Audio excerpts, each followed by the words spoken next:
ఉదయం లేచిన వెంటనే ఈ 4 వాక్యాలు చదివితే మీకు మేలు జరుగుతుంది. తప్పకుండా మీరు అనుకున్నది జరుగుతుంది. ఉదయాన్నే బిగ్గరగా ప్రార్థనాపూర్వకంగా ఈ వాక్యాలు చదవండి. ఖచ్చితంగా మీ జీవితంలో అద్భుతాలు జరుగుతాయి. ఎందుకనగా ప్రతిరోజు మనము నూతనంగా ప్రారంభిస్తాం. కానీ ప్రతిరోజు కూడా మనము దేవుని కృప ఉదయాన్నే పొందుకోవాలి. దేవుని యొక్క ఆశీర్వాదాన్ని ఉదయాన్నే పొందుకోవాలి. దేవుని యొక్క వాక్యముతో ఉదయాన్నే నింపబడాలి. ప్రతి ఉదయమున మనము దేవుని యొద్ద ఆశీర్వాదము, దీవెన, దేవుని యొక్క సెలవు, దేవుని యొక్క చిత్తాన్ని మనం పొందుకొని మన జీవితాన్ని మనం ప్రారంభించాలి. ఆ రోజున ప్రారంభం చేస్తే అప్పుడు మన జీవితంలోకి వచ్చే ప్రతి విధమైన తెగులు, రోగము, అనారోగ్యము, నష్టము, ప్రతి విధమైన శాపము, ప్రతి విధమైన ప్రమాదము, ప్రతి విధమైన తెగులు, సాతాను యొక్క దాడి తొలగిపోతుంది. నువ్వు నీ బిడ్డలు క్షేమముగా, నీవు నీ కుటుంబం క్షేమముగా ఉండాలి. ఈ రోజున లేకపోతే ఆ రోజున నీకు ఆ పని జరగాలి, ఖచ్చితంగా ఆ రోజున నువ్వు అద్భుతాన్ని చూడాలి అంటే నేను చెప్పిన ప్రకారంగా ఉదయాన్నే లేచి ఈ 4 వాక్యాలను చదివి బిగ్గరగా ఈ వాగ్దానాలను ఎత్తిపట్టి ప్రార్థన చేయి. తప్పకుండా దేవుడు నీ జీవితంలో అద్భుతం చేస్తాడు. ఈ 4 వాక్యాలు కూడా మీరు నోట్ చేసుకోండి. దానికంటే ముందుగా ఈ యొక్క వీడియోని ఒక లైక్ చేయండి, షేర్ చేయండి, అనేకులకు కూడా షేర్ చేయండి. హై పాయింట్స్ ఉంటాయి, హై పాయింట్స్ ఇవ్వండి, కామెంట్ చేయండి. ఈరోజు దేవుడు నాకు అద్భుతం చేస్తాడు అని, ఈరోజు దేవుడు నాకు అద్భుతం చేస్తాడని కామెంట్ చేయండి. సో ఉదయాన్నే లేచిన వెంటనే మీరు ప్రాముఖ్యంగా ఖచ్చితంగా ఈ వాక్యాలు చదివి దేవుణ్ణి అడిగితే తప్పకుండా నీ జీవితంలో ఆ రోజున దేవుడు మేలు చేస్తాడు. సో ఈ వాగ్దానాలు ఎత్తిపట్టి ప్రార్థన చేయడం మూలాన తప్పకుండా నువ్వు అనుకున్నది సాధిస్తావు. నీ జీవితంలో జరుగుతుంది.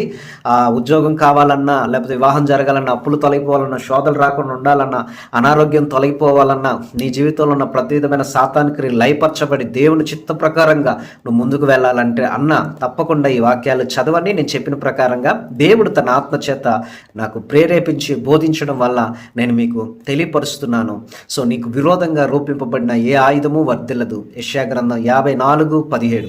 కాబట్టి ఇప్పుడు ఈ 4 వాక్యాలు నేను మీకు చదివి వినిపిస్తాను, జాగ్రత్తగా వినండి. కీర్తనలు 90:14. కీర్తనలు 90:14. ఉదయమున నీ కృపతో మమ్మల్ని తృప్తిపరచుము, అప్పుడు మేము మా దినములని ఉత్సహించి సంతోషించేదము. నీవు మమ్మల్ని శ్రమపరిచిన దినముల కొలది, మేము కీడనుభవించిన ఏండ్ల కొలది మమ్మల్ని సంతోషపరచుము. చూడండి, ఉదయాన్నే లేచి దేవుడు తన కృపతో నిన్ను తృప్తిపరుస్తాడు. అప్పుడు నీ దినాలన్నీ, అంటే ప్రతిరోజు కూడా ఉత్సహించి సంతోషిస్తావు. నీకు ఆ రోజున తప్పకుండా మేలు జరుగుతుంది. ఇంతవరకు కూడా నువ్వు శ్రమను పొందావు, అనేక దినాలు, అనేక సంవత్సరాల నుంచి నువ్వు కీడు అనుభవించుకుంటూ వచ్చావు. కానీ నువ్వు ఎన్ని దినాలు శ్రమపరచబడ్డావు, ఎన్ని ఏండ్లు నువ్వు కీడు అనుభవించావు, దానికి దేవుడు ప్రతిగా అత్యధికంగా 200గా దేవుడు నీకు ఆ సంతోషాన్ని కలుగు చేసి తన కార్యాన్ని నీకు చూపిస్తాడు. నీ బిడ్డలకు దేవుడు తన ప్రభావాన్ని చూపిస్తాడు. దేవుని యొక్క ప్రసన్నత నీ మీద ఉంటుంది. నీ చేతి పనిని దేవుడు నీకు స్థిరపరుస్తాడు. ఆమేన్. సో ఈ వాక్యం చదివి ఆ రోజున నువ్వు ఏదైనా ఉద్యోగం కోసం ప్రయత్నం చేయి. తప్పకుండా ఆ ఉద్యోగాన్ని దేవుడు నీకు ఇస్తాడు. కాబట్టి ఉదయాన్నే దేవుని కృప చేత నింపబడాలి. అప్పుడు నీ దినాలను నిన్ను ఉత్సహించి సంతోషిస్తావు. 2వ వాక్యం కూడా చదువుకుందాం. చూడండి, 2వ వాక్యము కీర్తన గ్రంథం 118:24. కీర్తన గ్రంథం 118:24. ఇది యెహోవా ఏర్పాటు చేసిన దినము, దీని యందు మనం ఉత్సహించి సంతోషించేదము. యెహోవా దయచేసి నన్ను రక్షించుము, యెహోవా దయచేసి అభివృద్ధి కలిగించుము. యెహోవా పేరట వచ్చేవాడు ఆశీర్వాదం ముందునుగాక. యెహోవా మందిరంలోని మేము దీవించుచున్నాము. చూడండి, ఉదయాన్నే నువ్వు లేచి వాక్యం చదివినప్పుడు ఆ రోజు దేవుడు ఏర్పాటు చేసిన దినముగా ఉంటుంది. నువ్వు ఉత్సహించి సంతోషిస్తావు. దేవుడు నిన్ను రక్షిస్తాడు. దేవుడు నీకు డెవలప్మెంట్ కలుగు చేస్తాడు. దేవుడి యొక్క బ్లెస్సింగ్ నీకు ఉంటుంది. సో ఏర్పాటు చేయబడిన దినమున దేవుడు నిన్ను ఉత్సాహంతో సంతోషింప చేస్తాడు, రక్షించి నీకు అభివృద్ధి కలుగు చేస్తాడు. దీవెన, ఆశీర్వాదం ఆ రోజంతా ఉంటుంది. సో దేవుడు ఏర్పాటు చేసిన దినముగా నీ జీవితంలో ఆ రోజు ఉండాలి అంటే నువ్వు ఉదయాన్నే లేచి తప్పకుండా ఈ యొక్క వాక్యాన్ని చదివి ప్రార్థనాపూర్వకంగా ఆ రోజున ప్రారంభం చేయి. మరొక మాట, 3వ వాక్యం చూడండి. కీర్తనల గ్రంథము 143:8 కూడా ధ్యానం చేసుకుందాం. కీర్తనలో 143:8. నీ యందు నేను నమ్మిక ఉంచి ఉన్నాను, ఉదయమున నీ కృపావార్తను నాకు వినిపింపు. నీ వైపు నా మనసును ఎత్తుకొనుచున్నాను, నేను నడవలసిన మార్గం నాకు తెలియచేయము. చూడండి, ఉదయమున దేవుని యొక్క కృపావార్తను దేవుడు నీకు వినిపిస్తాడు. సో నువ్వు నడవలసిన మార్గమున ఆ రోజంతా కూడా దేవుడు నిన్ను నడిపిస్తాడు. శత్రువుల చేతిలో నిన్ను విడిపిస్తాడు. దేవుని చిత్తానుసారంగా ప్రవర్తించుటకు దేవుడు నీకు నేర్పిస్తాడు. దయగల దేవుని యొక్క ఆత్మ నిన్ను సమభూమి గల ప్రదేశమందు నిన్ను నడిపిస్తుంది. దేవుని యొక్క నామమును బట్టి నీవు బ్రతికించబడతావు. కాబట్టి ఉదయాన్నే దేవుని కృపావార్తను వినాలి అంటే ఆ ఉదయాన్న నీవు దేవుని సన్నిధానంలో ప్రార్థన చేసుకొని వాక్యముతో ప్రారంభం చేయాలి.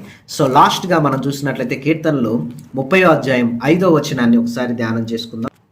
చూడండి, కీర్తన గ్రంథం 30వ అధ్యాయం 5వ వచనంలో, సాయంకాలమున ఏడుపు వచ్చి రాత్రి ఉండును, ఉదయమున సంతోషం కలుగును. సో గడిచిన దినాల్లో నీకు ఏడుపు వచ్చింది, రాత్రంతా ఉంది. సో నిన్నటి దాకా అప్పులు ఉన్నాయి, నిన్నటి దాకా నిరుద్యోగివి, నిన్నటి దాకా సంతానం లేమితో బాధపడుతున్నావు, నిన్నటి దాకా గొడవలు అల్లర్లు నీ జీవితంలో ఉండి ఉండవచ్చు గాక, పాత రోత జీవితంలో పాపంలో పడిపోయి ఉండవచ్చు గాక. కానీ ఉదయమున అనగా ఉదయాన్నే లేచి దేవుని యొక్క వాక్యముతోను ప్రార్థనతోను నువ్వు నీ దినాన్ని స్టార్ట్ చేసినప్పుడు ఆ ఉదయమున దేవుడు నీకు సంతోషాన్ని కలుగు చేసి, నా ప్రాణం మౌనంగా ఉండక నిన్ను కీర్తించినట్లు నా అంగలార్పును నీవు నాట్యముగా మార్చి ఉన్నావు, నీవు నా గోనెపట్ట విడిపించి సంతోష వస్త్రం నన్ను ధరింపచేసి ఉన్నావు. సో దేవుణ్ణి నీవు కీర్తించినట్లుగా నీ అంగలార్పును దేవుడు నాట్యముగా మార్చి, నీకు ఉన్న సమస్యలన్నింటినీ దేవుడు తొలగించి సంతోష వస్త్రాన్ని దేవుడు కలుగు చేస్తాడు.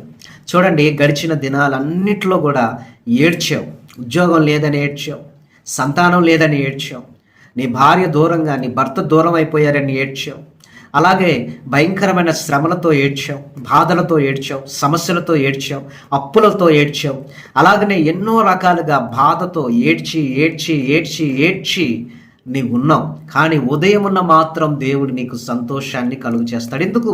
ఆ పాతవన్నిటిని దేవుడు గతింపచేసి నీ జీవితంలో నూతన కార్యాలను దేవుడు జరిగించబోతున్నందున దేవుడు ఏం చేయబోతున్నాడు అంటే నీ జీవితంలో సంతోషాన్ని కలుగు చేయబోతున్నాడు. చూడండి, నువ్వు గడిచిన దినాలంతా కూడా ఇరుకులో పడిపోయావు, విచారం చేత నీ కళ్ళు క్షీణించిపోయాయి, నీ ప్రాణము నీ దేహం క్షీణించిపోయింది, నీ బ్రతుకు దుఃఖంతో వెళ్ళబుచ్చి ఉన్నావు, నిట్టూర్పులు విడుచుడు చేతనే నీ ఏండ్లు గర్తించిపోయాయి, కుదరని రోగంతో బాధపడుతూ రోగం బాగవక నీ జీవితంలో నువ్వు ఎంతో బాధపడుతున్నావు, నీకు విలువైన నీ బిడ్డలు నీ జీవితంలో నిన్ను వదిలి వెళ్ళిపోయి ఉన్నారు. ఈ యొక్క వీడియో చూస్తున్న ఒక కుటుంబం, ఒక సహోదరి, నీ యొక్క కుమారుడు తప్పిపోయి నీకు దూరంగా వెళ్ళిపోయాడు, నీ కుమారుడు దొరకాలని నువ్వు ప్రార్థన చేస్తున్నావు, ఆ కుమారుడు రావాలని నువ్వు వేడుకుంటున్నావు. దేవుడు చెబుతున్నాడు, ఒక ఉదయమున దేవుడు నీ కుమారుని యొద్దకు తీసుకురాబోతున్నాడు. ఈ ప్రవచనం నీ జీవితంలో నువ్వు విని నీ హృదయం కరిగి ఏడుస్తున్నట్లయితే నాకు ఫోన్ చేయి, అలాగే నీ సాక్ష్యాన్ని కామెంట్స్లో తెలియపరచు. దేవుడు నీ జీవితంలో ఉన్న ఏడుపును తొలగించి, రాత్రంతా నువ్వు ఏడుస్తానే పనుకున్నా ఉదయాన్నే దేవుడు నీకు సంతోషాన్ని కలుగు చేస్తాడు. ఆ రోజున ఈ రోజు నీకు క్షేమం దేవుడు కలుగు చేయబోతున్నాడు. కాబట్టి ప్రతిరోజు కూడా వీలున్నంత వరకు ఉదయాన్నే లేచి వాక్యాలు చదవండి. దేవుడు నీ జీవితంలో బలమైన గొప్ప కార్యాలు చేయబోతున్నాడు గాక. నీ కొరకు ఒక చిన్న ప్రార్థన చేస్తాను, కళ్ళు మూసుకోనండి. మమ్మల్ని మికిలిగా ప్రేమిస్తున్న మా ప్రియా పరలోకమందున మా తండ్రి, నీ కుమారుడు లేదా నీ కుమార్తె ఉదయాన్నే లేచి 4 వాక్యాలు చదివి ప్రార్థనతో నీ బిడ్డలు తమ జీవితాన్ని ప్రారంభిస్తుండగా వాక్యాల్లో రాయబడిన ప్రకారంగా నీ బిడ్డల జీవితంలో మేలు చేయండి, ప్రతిరోజు ఆశీర్వాదకరంగా మార్చండి, ప్రతిదినం దీవెనకరంగా మార్చమని యేసు నామములో అడుగుతున్నాం తండ్రి, ఆమేన్. మీకేమన్నా ప్రార్థన అవసరతలు ఉన్నట్లయితే ఈ కనపడుతున్న ఈ 2 నెంబర్లకు కూడా కాంటాక్ట్ అయ్యి మీ ప్రార్థన అవసరతలు తెలియపరచండి. మీరేమైనా ఈ యొక్క పరిచర్యకి సపోర్ట్ చేసి ఈ పరిచర్యను ముందుకు వెళ్ళడానికి మీరు ఏదైనా కృతజ్ఞత కానుక, లేకపోతే టైత్ కానీ, లేకపోతే ఏదైనా దేవుని ప్రేరేపణ ద్వారా ఆఫరింగ్ పంపించాలనుకున్నట్లయితే ఈ 2 నెంబర్లకి PhonePe, Google Pay, Paytm, UPI ఉన్నాయి. సో వీటికి మీ యొక్క కానుకలు పంపించి ఈ పరిచర్యకి సహకరించండి. ప్రభు మిమ్మల్ని దీవించును గాక. ఈ వీడియోని లైక్ చేయండి, షేర్ చేయండి, అలాగనే కామెంట్ చేయండి, యేసయ్య ఈరోజు అద్భుతం చేస్తాడు అని. అలాగనే అనేకులకు కూడా ఈ యొక్క వీడియోని షేర్ చేయండి. హై పాయింట్స్ ఉంటాయి, హై పాయింట్స్ ఉన్నాయి. గాడ్